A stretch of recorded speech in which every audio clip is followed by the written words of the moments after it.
Alright, so you're going to have to deal with the fact that I have AC running. It's going to be that humming noise that you hear, or rushing sound. I'm not sure what it sounds like on your end. I haven't checked yet, but at any rate, I needed to make this video. I've been trying to make this video so many times, too many times to count, but it's important. So, where to begin? We have a real crisis on our hands. We have a border crisis. Now, I know CNN and other mainstream media says we don't. We do. And we actually have had one for a long time now. And this border crisis, it could have been stopped if INS had done their job, if we had more funding back then. 20 years ago, there have been jokes about INS letting immigrants through. It's like a running joke, like, yeah, okay, sure, we'll stop them, but no, we're not going to. Why? Why has INS and why now ICE? Why has it taken so long for us to do something about this? We knew it was a real problem during the Bush era, but we still didn't do anything. And the reason is economics. You see, we never lost our taste for slave labor. We never lost it. It's cheap labor. Great. Beautiful. It helped build this nation. And continues to maintain it. Maintain the cost of living that we've enjoyed for some time. Now, as a lefty, I have opposed this for some time because cheap labor like this that undercuts the American citizen, it's bad for the migrants, it's also bad for the American. Now, you might say, but Americans don't want to do this job, so why not let them have it? Well, a couple of things about this. One, if the migrants weren't here, we'd be forced to do it. Or we change our policies on immigration to make it easier for the migrants to come here legally. So we might even increase tax funding to attract more migrants. Or we might just change our culture. And at any rate, whoever is working these jobs really should be paid a fair wage. I think it should be Americans. But that's the reason. That's the reason why we've allowed this to occur for so long. So we've benefited from this. Unfortunately, it's come at a cost. And the cost is our identity. Our country's identity is shifting radically. We are losing our democracy. We are a sovereign nation. We are not supposed to be colonized. We are not supposed to let outsiders influence our policies. We have a big problem when it comes to Russia doing this. But we don't want to talk about Mexico doing this. So we have a crisis at our borders. We have a permeable border. We aren't giving enough funding for border security. We don't want to put up a wall. Fine. We need more manpower. We need more men and women on the ground. We need surveillance drones to catch those trying to sneak across the border. Now, there are humanitarian reasons for this. Obviously, we don't want people trying to sneak across the border and dying on our soil. We don't want them bringing over children because, one, we know that some of these children have died during the crossing. We also know that there is sex trafficking, human trafficking going on. But then there's also the fact that because they're not being vetted, we don't know that these these people are vaccinated. And so if they're not vaccinated, that is a real threat to our population. And if we really believe in vaccines, and we are so much anti-vaxxer, we should take this seriously. So California is a rogue state. They love illegal immigration because it helps to boost their numbers. Now, we of course know that how California votes can affect an election. They have the highest population. Or maybe it's New York, but it's basically the coasts. California versus the East Coast, right? So, huge population, most of it's Southern California. And they get all these representatives. And where do these representatives come from? They come from the census. And for some reason, we say, well, you shouldn't put, are you a U.S. citizen on the census? Because that'll deter people from answering. The real reason is we don't want to lose our representation for these colonists in this country. This illegal representation, right? So we're giving them representation. We're also allowing them to vote. At least parts of California seem to want to allow them to vote in local elections. They also want to give them free health care. This is crazy. And it's no wonder that people are fleeing California. The taxes are so high because they can't keep paying for the burdens, these excessive burdens, much of which is welfare. So our country's sovereignty is at stake. The biggest problem I see is that because we've allowed this to go on for so long, we've seen these migrants, these illegal immigrants, have brought over kids who are now called dreamers. They grew up here, but they weren't born here. And of course, some of these kids aren't dreamers, but anchor babies, who later are raised to be activists who are trying to influence policy and insist on allowing these illegal people here to stay. So if you don't see this as an invasion, then you're not looking at it the right way. If this were Russia or China, if this were any major world player doing this, especially Russia, then we would say, no, we are putting our foot down, we are not going to be invaded.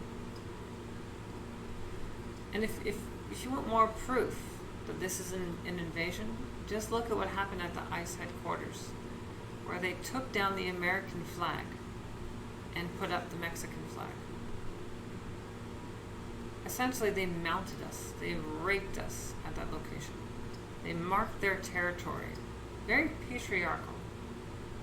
We don't like the patriarchy if we're leftists. But we have no problem if the Mexicans do it, because after all, they're a minority. And minorities are protected. They're given special status. It's not about being a minority.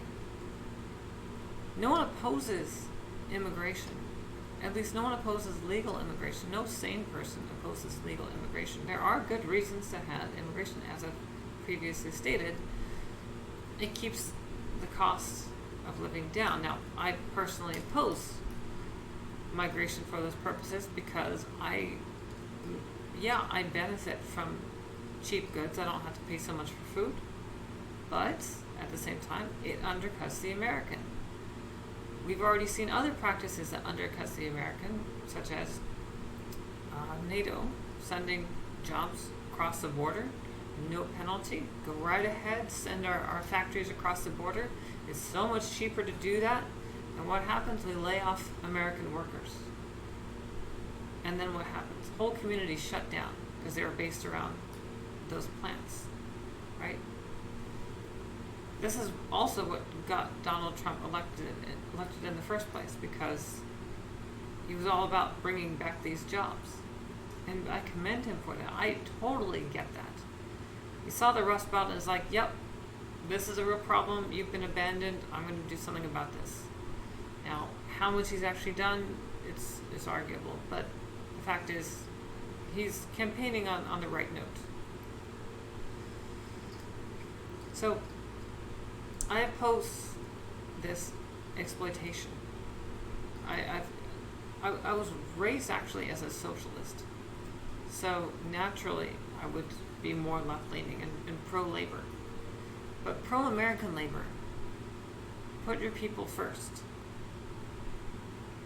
And this whole open borders BS that Congress seems to want to push, and their activists on the ground want to push. I don't think they realize the crisis that they're exacerbating. And I'm not just talking about the border crisis now, because this now leads into the tech apocalypse, where AI is further outsourcing American jobs. We're automating industries very quickly, and low-skilled jobs are, of course, the first to go. So low-skilled Americans aren't being trained fast enough to get into new jobs. So we're losing jobs. We know that's on the horizon. We know which jobs are going to go away. But we want to bring in unfettered immigration from low-skilled people. Does this make any sense at all? So I don't think these people are thinking it through, unless their plan is to collapse the United States. Just collapse the economy. Shut everything down. Because that's what's going to happen.